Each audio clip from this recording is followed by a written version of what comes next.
Bom, vamos lá. Viga, vou te pedir para acompanhar a gente mais um pouquinho, ficar com a gente mais um pouquinho, quando eu jogo aqui na roda pra gente debater isso aqui. Quem queimando o sol? Essa greve dos petroleiros é a maior do setor, já é reconhecida como a maior do setor desde 1995.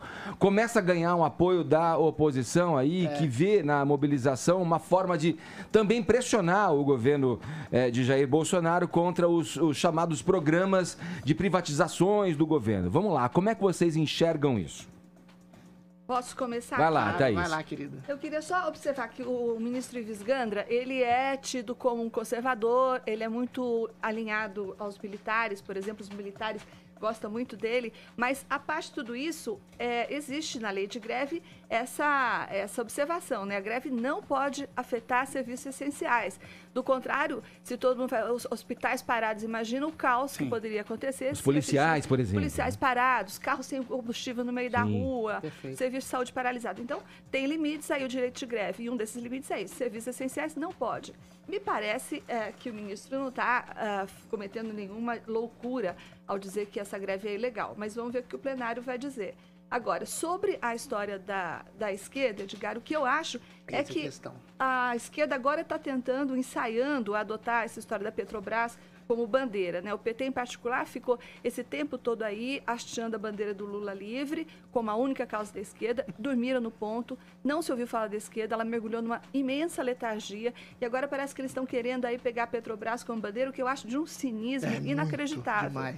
Porque, afinal, foram 10 bilhões de dólares que foram perdidos lá no meio do Petrolão. Então, e agora tem também essa espécie de fabulação que está sendo disseminada pelo ex-presidente Lula, que numa entrevista recente disse o seguinte: o Petrolão foi uma concertação, um esquema armado pelo Departamento de Justiça americano para conter o avanço do Brasil no mercado de petróleo. Jesus, por favor. Quem que vai engolir uma coisa dessa? Eu acho que não vai colar. Quero crer que não vai colar.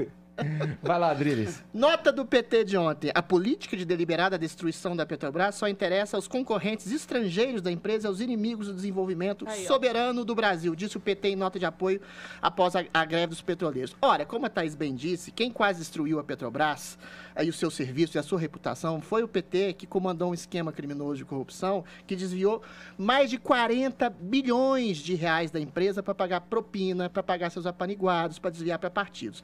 As privatizações, e essa pauta agora que a esquerda encampa, são necessárias, extremamente necessárias a um país em que a máquina estatal é prioritária em relação ao empreendedorismo. A gente já falou aqui várias vezes que é o empreendedorismo, é o empresário, desde o sorveteiro até o empreiteiro, que contrata pessoas, que gera trabalho, que gera fluxo de capital, que gera produção e que gera, em última instância, bem-estar social. O Estado brasileiro só promove exatamente a si mesmo e em grande parte, um Estado parasitário de servidores públicos que, em vez de servir a máquina estatal, servem aos próprios luxos. E, além de tudo, um Estado inchado, com mais de 300 estatais, como é o caso do Brasil, para vocês terem uma ideia, os Estados Unidos têm uma só estatal, que é a NASA, e funciona perfeitamente bem. Um Estado chato, um Estado inchado, propicia exatamente esse clima de apaniguamento, de locupletação de partidos, de políticos, de loteamento de cargos por parceiros que não são exatamente competentes e propicia, sobretudo, a ampliação da corrupção, que foi o que aconteceu, que tem acontecido nas últimas décadas no Estado brasileiro. É curioso isso, né? Porque isso vem da história do Brasil recente, inclusive, lembro? O petróleo é nosso, aquela campanha ainda do militarismo, né? A questão do nacionalismo ali. O setor do petrolífero é um setor estratégico, é dentro desses setores estratégicos do governo. Por isso que vem também muito essa discussão, né? Quando se fala, para tocar um ponto que o Adriles traz aí, que lembra a frase dos parasitas lá, proferida pelo Paulo Guedes e tal. É bom a gente ter uma noção de que dentro do funcionalismo público, você tem desde lá dos graúdos funcionários públicos, os engravatados, até o sujeito que presta serviços à limpeza dos municípios, né? Quer dizer, tem uma gama, e eu acho que aí a parte sensível dessa história é a parte fraca, né? Como uma recorrente, né, de todas as relações, a parte fraca, o povo, como se diz, sempre acaba lá pagando pagando a conta no final, né? Fazendo o sacrifício maior. Tem muito dessa discussão em torno aí de quem fez o maior sacrifício na reforma da Previdência, agora na reforma administrativa também isso vem à tona novamente, essa discussão, né? Na reforma dos tributos, dos impostos ali, né?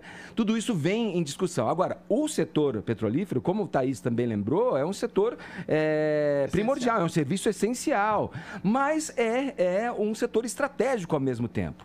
Eu estou falando só isso para dizer que, no bojo dessa discussão, vem argumentos interessantes dos dois lados. Eu não acho que é só jogar na vala comum de que a oposição, claro, pode ser, oportunamente quer agora criar uma grita em cima disso para ir contra uma decisão política na qual ela é contrária, né? Enfim, isso entra sempre no jogo político, mas a discussão esquenta. Eu vou voltar com Viga para a gente fechar, Viga.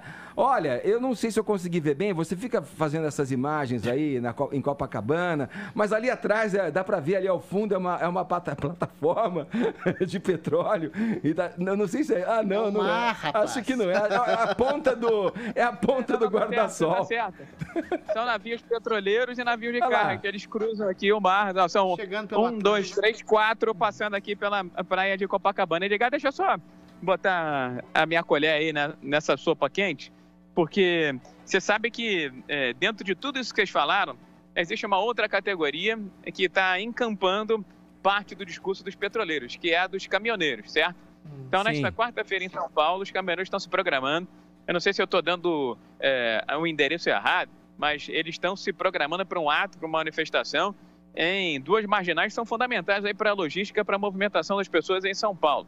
Ali na Vila Maria, na Rua Andaraí, você conhece? Não sei se você conhece, entre Pinheiros e Marginal do Tietê. Então, pode dar algum barulho nesta quarta-feira. E um discurso que eles estão agora também encampando, os caminhoneiros, junto com os petroleiros, é o seguinte, e aí a Petrobras talvez tenha que se explicar um pouco mais. Eles são contra o chamado PPI, que é o preço de paridade de importação. O que significa essa jossa aí? É uma equação que foi criada ainda na época do Pedro Parente, em 2016, que basicamente, a grosso modo, é a seguinte: preço do barril do petróleo e de derivados subindo lá fora, isso é internalizado, sobe aqui dentro, cai lá fora, cai aqui dentro. O argumento que eles estão usando é o seguinte: essa política está errada, está equivocada, porque nem todo o petróleo, embora essa seja uma commodity, essa commodity, esse petróleo, ele é importado. 70% da produção é interna e os outros 30% são importados. E há também um discurso aí que a gente sempre pega no pé do pessoal da Petrobras para saber por que o nível de utilização das refinarias da estatal ele está historicamente menor ou baixo em relação ao passado.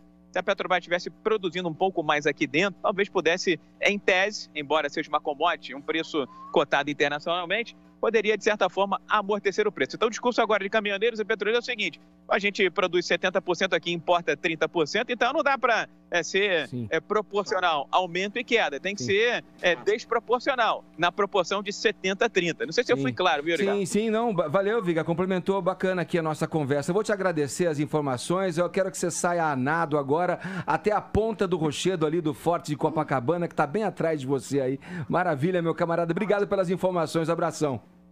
Valeu, Ed, chão de fábrica. Bom dia pra vocês e bom dia pra rapaziada toda. Eu tô com aquela gotinha que brotou na nuca em direção ao infinito, meu cara Edgar. Que susto, Viga. 10h45.